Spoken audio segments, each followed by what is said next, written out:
te receber. Bom dia. Bom dia, muito obrigado, é um prazer estar aqui com vocês. Delábio, o seguinte, a gente está no último dia pré-eleição, último pregão pré-eleição, e a gente estava até vendo nas últimas semanas que talvez esse cenário eleitoral não estava fazendo tanto preço no Ibovespa, né? Na Bolsa Brasileira. Parecia que os investidores não estavam dando muita bola para esse cenário, que acabou culminando numa última semana de problemas internacionais, contaminando aqui a nossa Bolsa, e também um pouquinho dessa tensão pré-eleitoral que está acontecendo. Queria saber como que está a sua visão para essa semana, né? E também sua avaliação sobre essa semana, sua visão para hoje, nesse último dia pré-eleição, justamente porque você é gestor, você sabe muito bem que essa volatilidade acaba trazendo consequências para estratégias, consequências também para a visão sobre empresas. Então eu queria saber sua opinião, como que você está vendo esse último dia aí pré-eleição? A gente sabe muito bem que a gente não sabe muita coisa, né? Então, acho que a vida ensina pra gente bastante humildade, né? Os anos e a gente tem tratado com bastante cautela, né? Então, a gente olha a eleição polarizada, a gente acredita que é uma eleição bem disputada. Se você pegar as pesquisas, duas pesquisas de ontem, né? Você tem uma pesquisa com o Bolsonaro 9 pontos na frente, e você tem uma pesquisa aí com Lula 14 pontos na frente, né? Então, um range de dispersão muito grande, né? A gente acha que provavelmente Lula está na frente, mas é algo mais aí perto de 2, 3, 4 pontos, né? E a gente acha que nesse exato momento não é a hora de fazer grandes calls nessa eleição presidencial, né? Quando a gente olha para a eleição em si, a gente gosta muito mais da parte de São Paulo, né? Onde a gente vê Sabesp, por exemplo. Acho que Sabesp é um play eleitoral, né? Porque você tem um play de privatização ali que pode ser bastante relevante para a Sabesp, e a gente acha que tanto um Garcia quanto um Tarcísio, os dois podem ser levar adiante a privatização da Sabesp, né? Onde a gente acha que a Sabesp vai valer 80, 100 reais privatizada, né? Então a gente gosta disso aqui. Tem sido um ano bom para a gente, né? A gente ganhou dinheiro na parte macro e ganhou dinheiro em ações também. O fundo sobe, sei lá, 28% no ano, né? Mas na parte de Petrobras, na parte de Banco do Brasil, nessa parte de câmbio, né? A gente gosta do real, mas hoje em dia uma das melhores moedas do mundo é o dólar, né? Está crescendo 15% na média das moedas do mundo, e o real ganha 3% do dólar, né? Então, olhar o real contra todas as moedas deu uma fortificada. A gente vê a bolsa aqui barata, mas, quer dizer, tem uma visão de que se der um Lula, dependendo da política fiscal, que pode ser bem ruim, a gente não gosta de ter tanta exposição, né? Então, com bastante cautela a gente está indo hoje, né? E a única posição mais eleição para a gente é muito mais o estado de São Paulo, Sabesp, do que algo no governo federal. O Delábio, teve até um movimento interessante de Sabesp recentemente, justamente depois de um debate, né? Foi nessa semana, depois do debate, depois de pesquisa que mostrou o Tarcísio subindo, Sabesp disparou, se não me engano, 6% no pregão posterior ao debate. E é interessante, né? Porque eu me lembro que essa possibilidade de privatização da Sabesp já foi colocada bastante ali na pauta de vários governadores e também vários calls de analistas falando sobre isso. Eu lembro do Meirelles quando veio para a campanha do Dória, quando o próprio Rodrigo Maia veio para a gestão do Dória. Sabesp engatou ali, né, um clima de otimismo, só que aí acabou arrefecendo. Nessa sua perspectiva, né, de ser um call mais eleitoral, mais focado aqui, direcionado nessa possibilidade de Tarcísio e de Rodrigo indo para um segundo turno e eventualmente ganhando de Haddad, essa movimentação de que tem um otimismo e talvez não se concretize, isso também entra no seu radar, entra no seu modelo ali para aproveitar esse período ou não? enquanto Sabesp? A gente trabalha com incertezas, né? Trabalha com incertezas, então a gente entende que tem riscos, né? Hoje em dia eu diria que o mercado acredita que Tarcísio privatiza quase com certeza e a chance é muito grande com Garcia, né? Eu acredito até um pouco o inverso. Eu acho que o Garcia, né? O fato de já estar no governo, né? Ele tem muitos prontos já, né? O Dória chegou muito perto de privatizar a Sabesp, ele decidiu, entre privatizar a Sabesp e despoluir o Tietê, né? O Pinheiros, né? Ele decidiu ali por focar um pouco na despoluição do Rio Pinheiros. Deu uma melhorada no Rio Pinheiros, né? Que está despoluído, né? Ninguém está tomando banho lá ainda, mas deu uma melhorada ali. E a visão que a gente tem também é que o Garcia, né? Nos últimos meses do mandato dele aqui, ele podia privatizar a Sabesp ou ele podia esperar o governo novo, né? Porque o dinheiro que entra no caixa do governo é muito relevante, né? Em vez de fazer esse dinheiro entrar no caixa do Dória, né? Ele preferia entrar no colo dele, entendeu? E ele colher as benesses da privação da Sabesp e o dinheiro que entra para ele poder usar para fazer um bom governo e gerar uma popularidade. Então, a gente acha que talvez tenha sido um pouco proposital até o Garcia segurar um pouco essa apresentação para o segundo mandato, né?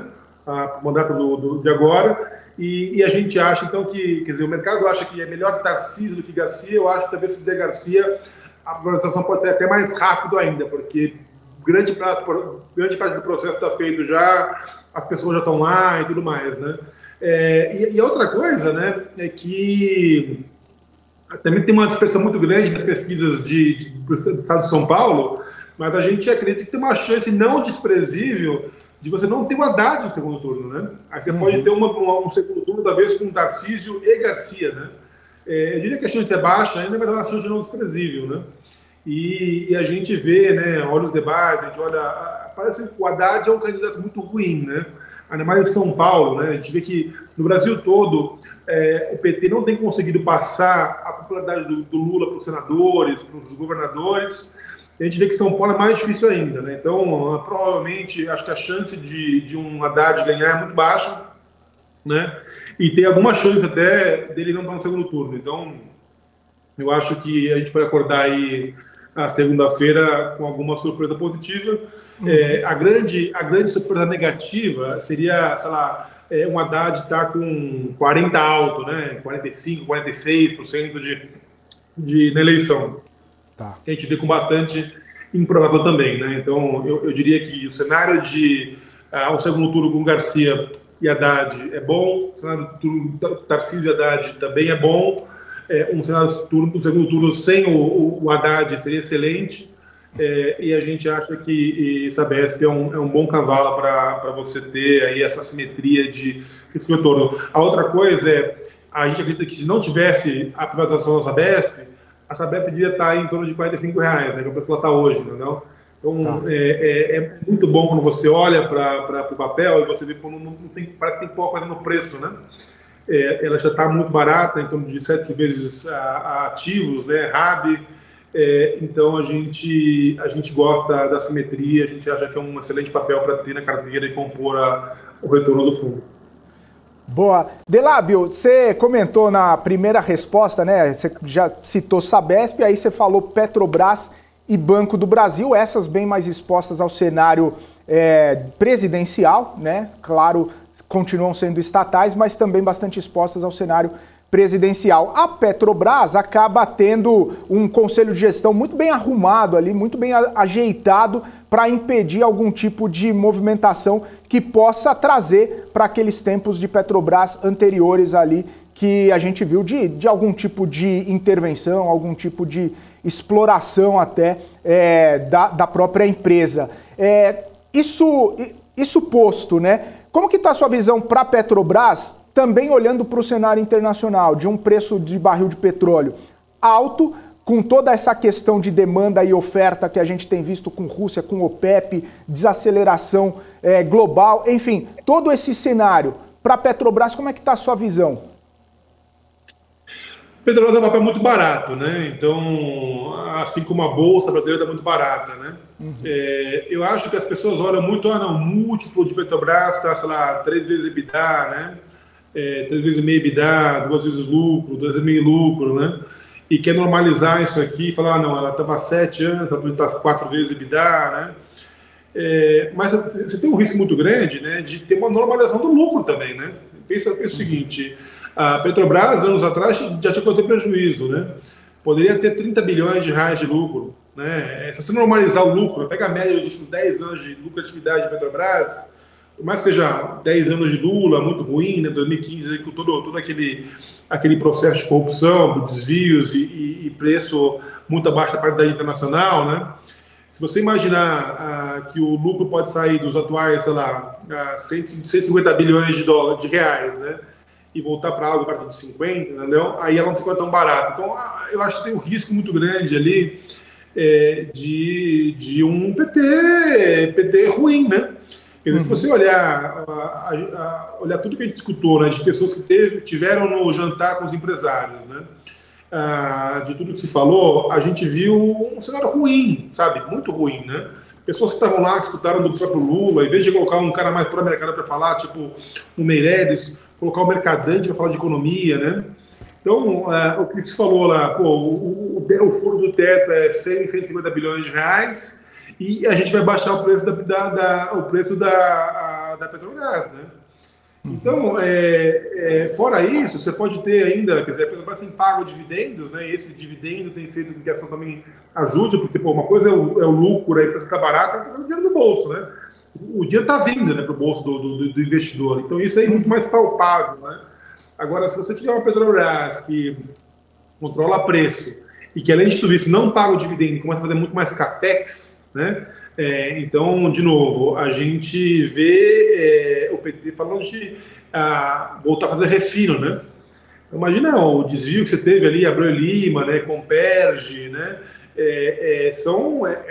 Eram buracos negros, assim, buracos sem fundo, né? De corrupção, de vazão de dinheiro. Você começa a ter uma Petrobras de novo que dá menos lucro, e esse lucro que ela dá, ela, em vez de distribuir para o acionista, ela começa a reinvestir em projetos que são pouco rentáveis, né? Eu acho que você pode ter muito ruim. Você pode ter uma empresa menos barata e o quanto ela está barata, você vai trap, né? Se aquele barato que você não consegue materializar em retorno para o acionista, né? Então, a gente hoje, no frigir dos ovos, acha que tá barato. Cara, tem muita coisa ruim no preço. Não tem todas as coisas ruins no preço. Então, a gente fica meio que um otimista não praticante, sabe? A gente prefere ter um cenário um pouco mais claro para a Petrobras do que os preços atuais, né? Certo. Delábio, você comentou, né, tá muito barato. A gente vê que muitos analistas estão falando que a Bolsa como um todo tá muito barata, né? Principalmente olhando para múltiplos. O múltiplo da Bolsa e o múltiplo de alguns setores, algumas empresas também. E aí, nesse cenário, né, e projetando um pós-eleição onde as coisas fiquem um pouco mais tranquilas, onde as coisas comecem a ter um pouco mais de abertura para visualizar o que vem pela frente, né? Porque, por enquanto, o cenário é de incerteza. Quando houver algum tipo de abertura das nuvens que estão impedindo a visualização lá para frente, quando isso acontecer, você acredita que a gente possa ter um crescimento maior ainda nessa questão da Bolsa? Os investidores vão ser atraídos mais para a Bolsa? Vai ficar mais tranquilo para fazer uma gestão interessante do dinheiro e buscar essas oportunidades que possam ser mais rentáveis? De novo, né? A bolsa é muito barata, né? Mas o barato da bolsa ele é muito puxado por ações de commodities, né? Então, Vale está de graça, você tem aí Petrobras de graça, né? Aí você vê Petrobras grátis, fala, pô, quero comprar Petrobras? Acabei de falar para você, pô, mas tem, né? Acho que não, né? Aí você olha lá, a Vale também, né? 4 vezes EBITDA, muito barata, né? Com minério a 100, né? De 100 dólares. Quero comprar Vale? Cara, eu quero, mas não tenho hoje também. Quer dizer, você tem uma crise global, você tem uma desaceleração, você tem os Estados Unidos subindo juros aí de uma maneira, cara, muito rápida, né? Nunca teve uma subida de juros tão rápida, que está mirando aí já 4,6, 4,7 de juros, mas pô, pode ser 5, pode ser 5,5, pode ser 6, pode, né? Então, se você tiver uma aceleração na subida de juros, você pode ter uma queda muito grande, né, de demanda global, de China, né, que tem esses problemas lá com a parte de housing, né? Então, quero ter commodities agora? Cara, até quero, né? Eu acho que ao longo do ciclo, passando os ciclos, eu acho que as empresas de commodities, assim, tem uma TIR dos preços atuais de 10, 12% em dólares, né? Mas você começa a ler a Bovespa, você começa a dizer que, pô, a gente falou aqui de commodities, cara, não está tão barato, né? A gente vai para bancos, né? Bancos estão baratos? Estão baratos, né? Bancos estão baratos, mas bancos têm um processo de disrupção grande, né? De competição, novos entrantes, tem uma XP que não era ninguém, sei lá, 10 anos atrás, hoje em dia aí é tamanho do Itaú quase, o Nubank que cresceu, por mais, não tem rentabilidade, tem pouca penetração em produtos de crédito e tudo mais, mas é alguém que causa um incômodo, né? Então, compete, busca cliente, compete pelo cliente, corrói margem de produtos, né? Você teve a Stone, você teve PagSeguro, né? Vários nichos do banco, dos bancos, sendo disputados por vários outros, né? Então, a gente acha que o banco está a 1,3, 1,4 vezes book, né? O patrimônio é barato, né? Tem o banco hoje? Não tem o banco hoje, né? Então, quando você começa a olhar a bolsa, fala assim, a bolsa está barata, mas o que faz sentido comprar? Commodities, em linhas gerais, né? 1/3 de commodity, você tem 1/3 de bancos ou financial, você tem 1/3 de consumo. Consumo, beleza. Aí você vai lá, Lojas Renner, Magazine Luiza, Via Varejo, né? Alpargatas, né? Natura. Cara, cada empresa com seus problemas ali, né? Problemas de demanda, né? Vai ter financiamento aqui, juros altos, o consumidor não consumindo tanto, né? Empresas que tinham, sei lá, margem de EBITDA de 8%, 10%, estão com 2%, 3% de EBITDA margem, custo financeiro muito alto. Então não é algo tão trivial assim, sabe? Você pode ter aí talvez uma expansão fiscal para o ano que vem, que pode ajudar um pouco o consumo, mas não é sustentável a longo prazo, porque o fiscal pode ser muito ruim e gerar um juros mais altos, você entrar num problema um pouco maior no Brasil. Então, a gente vê a bolsa muito barata, assim, mas, cara, são nichos, né? Você tem alguns nichos de valor, assim, que a gente, isso aqui eu acho que faz sentido ter, mas a gente não é tão... O cenário é complicado, né? Então, de novo, cenários complicados, né? Como a gente tem agora, de recessão, de risco, vai tudo errado, é onde surgem oportunidades também, né? Sim. Mas a gente enxerga a bolsa com cautela também, tá? Certo. Ô Delábio, só para encerrar aqui, eu achei bastante interessante essas falas que você teve, porque a bolsa é baseada em commodities, Petrobras, mas não dá para ter, Vale também não dá para ter. O varejo, tá bacana, mas também não dá para ter. Eu não diria que não dá para ter, tá? O que temos então? A gente não tem hoje. Eu tenho vontade de ter, mas não tenho. Então. Tem vontade, mas não tem. O que teria, né? Mais uma carteira de proteção, busca algo lá fora para tentar segurar, mas lá fora também, Estados Unidos caindo, Europa caindo, a China tudo incerto, dinheiro em caixa. Como que fica a cabeça do investidor nesse cenário de tiroteio aí no mundo inteiro? Eu falei dos grandes blocos, né, de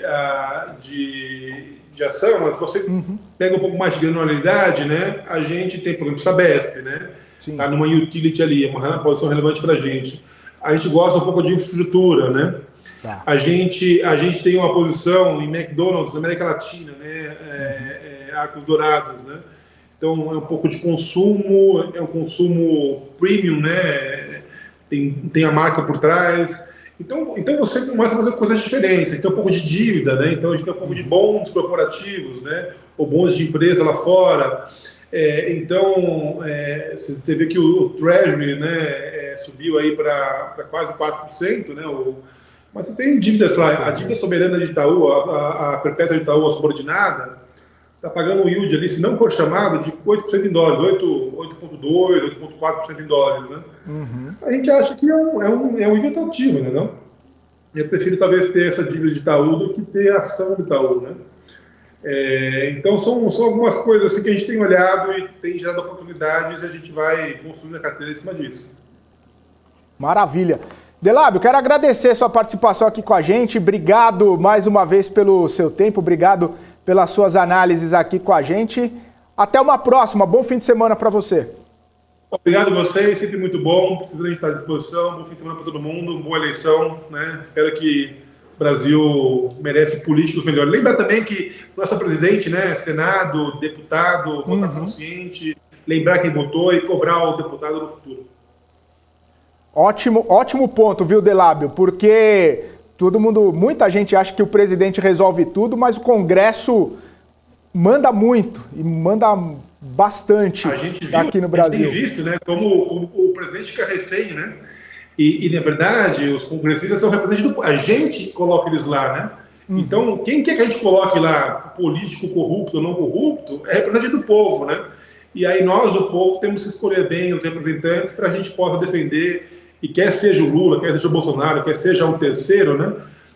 Ter um congresso que consegue puxar mais para agendas mais republicanas, como eu diria, né? Bom fim de semana para vocês. Valeu!